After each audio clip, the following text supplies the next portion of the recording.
Untuk video kali ini kita akan menggunakan analisa VAR dan juga WECM di statanya.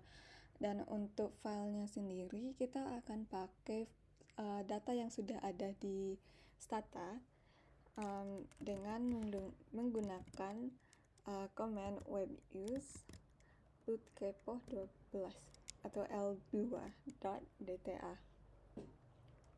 Ini adalah makro data dengan quarterly ya. Jadi kalau kita mau lihat deskripsi dari datanya sendiri, kita bisa menggunakan command-nya dash. Dan di sini ada 3 variabelnya, tapi untuk sekarang kita akan pakai 2 variabel aja ya, yaitu investment dan income. Dan untuk variable time-nya itu adalah tset qtr. Jadi kita set dulu time variabelnya, dan kita juga mau lihat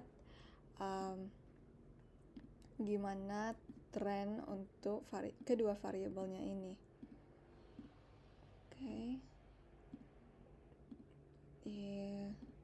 Untuk y variabelnya itu dependent variable dan x variable ini waktu ya, waktu.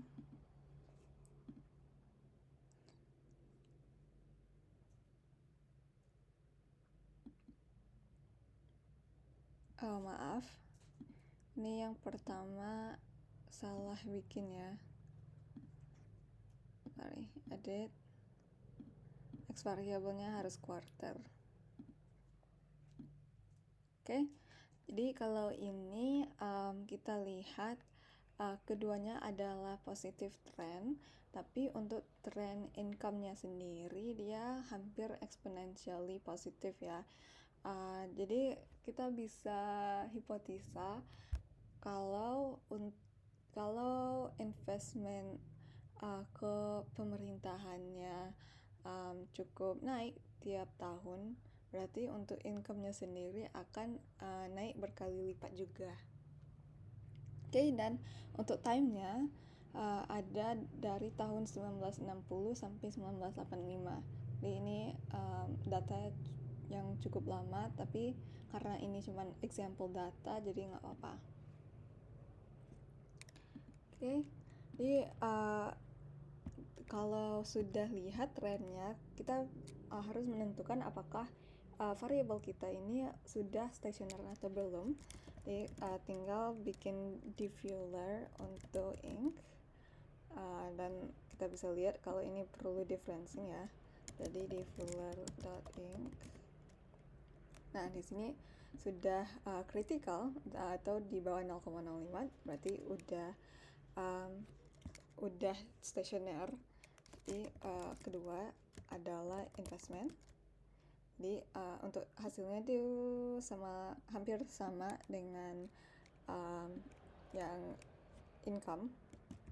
Jadi kita perlu differencing juga, dan sudah cocok untuk di differencing. Jadi untuk kedua variabelnya harus di differencing ke 1. Lalu kita mau lihat legs keberapa yang cocok untuk kedua variabel kita ini, di varsok dinf dan juga dinc. Dan kita bisa lihat kalau cuman ada untuk HQIC dan SBIC dia cocoknya di leg kedua. Kalau FPI dan AIC dia cocoknya di leg 4. Tapi kalau untuk ini kita menggunakan legs kedua dulu ya. Di var dinf dan dinc dan legs 1 sampai 2. Oh ya, maaf, ini seharusnya ada komanya. Jadi kalau dari sini sudah lihat cukup ada beberapa yang tidak signifikan ini, tapi masih nggak apa-apa sih ya. Jadi untuk p value income dia sudah signifikan, Jadi kita harus lihat yang lain dulu.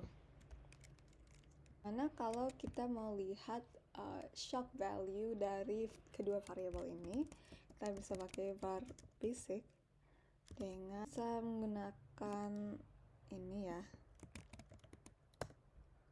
Nah, untuk var dan var basic hasilnya ini hampir sama. Actually ini emang sama ya. Tapi kita bisa dapat grafiknya lagi. Jadi untuk grafiknya ada IRF name, impulse variable dan response variable. Jadi melihat shock value dari kedua variabel ini.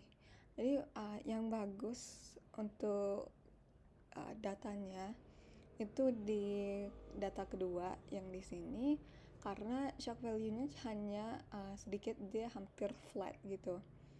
Nah kalau yang ketiga, dia untuk shocknya nggak terlalu nggak terlalu tinggi juga, tapi karena perlunya step ketiga, jadi dia tidak sebaik dari grafik kedua ini. Oke, lanjut kita kita akan melihat apakah variabel kita ini sudah stable atau belum. Jadi untuk itu kita var stable. Jadi dari sini untuk eigenvalue-nya di antara 1 dan min 1, artinya all the eigenvalues lie inside the unit circle. Jadi kalau dia termasuk di dalam unit circle, untuk model var-nya sendiri sudah stabil. Jadi selanjutnya kita mau lihat trennya lagi dengan statistics, multivariate time series, dan co-integration rank. Melihat dependent variable kita, yaitu investment dan juga income. Kita maksimum like-nya 2, jadi udah tetap, dan trennya bisa constant dan juga bisa none. Jadi kita bisa atur dulu.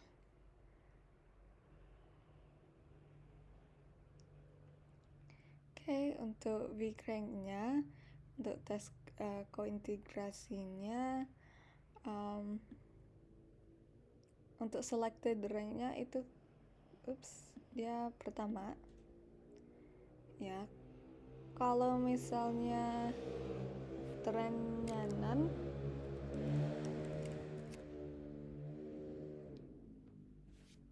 untuk rank-nya juga sama ya. Jadi kalau kita klik star-nya, basically arti untuk rank di trace statistics ini, untuk estimatornya, the star indicates that this estimator has selected the number of co-integration equation corresponding to this row of the table. Jadi untuk itu, untuk rank pertama kalau nggak salah, ke 1 itu sudah co-integrasi, ada sign of co-integrationnya. Nah, kita mau lanjut ke analisa IRF untuk melihat shocknya lagi. Ini aku kurang tahu kalau untuk var basic dan untuk komen keduanya akan sama. Jadi kita bisa compare juga ya. Itu statistics, multivariate, IRF dan FEVD.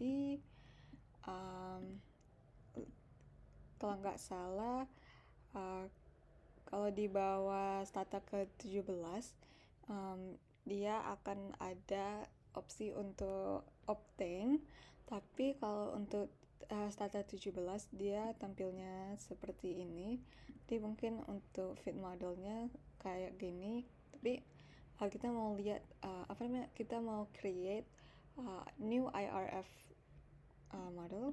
Jadi mungkin untuk IRF terserah sih mau bikin apa. Lihat nih, forecastnya mungkin kita mau lihat 2 tahun itu 8 ya. Oh ya, ini masih 8, mungkin 12 lah, 3 tahun. Ini bisa submit. Oke, lanjut.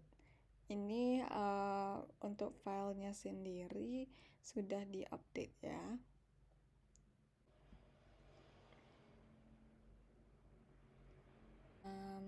Lanjut kita ke ke grafik. Melihat grafik kita ke orthogonalized impulse response functions. Lanjut lagi. IRF yang tadi ada IA. Tuh impulse variables yang sendiri ya dia